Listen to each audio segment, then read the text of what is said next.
In this video, I'll show you how to connect a home theater to LG TV. Step 1. Identify connection type. HDMI ARC is recommended for the best quality. Optical audio, Toslink. RCA red-white audio cables. Step 2. Connect the cables. HDMI ARC. Plug the HDMI cable into HDMI ARC port on your TV and home theater. Optical.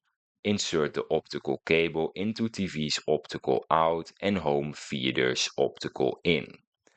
RCA. Match and connect red-white jacks to audio out on TV and in on home theater. Step 3. Adjust TV audio settings. Press Settings on the remote.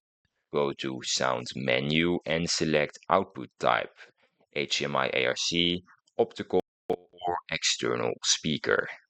For HDMI ARC, you also need to enable SyncLink, HDMI CEC if available. Step 4. Test the connection.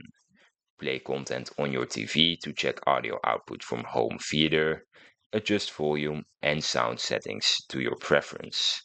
And that's how you use the theater and your LG TV together. If you found this video helpful, then please subscribe. And if you have any questions, you can leave them in the comments and I'll be very happy to help you. Have a nice day. Bye.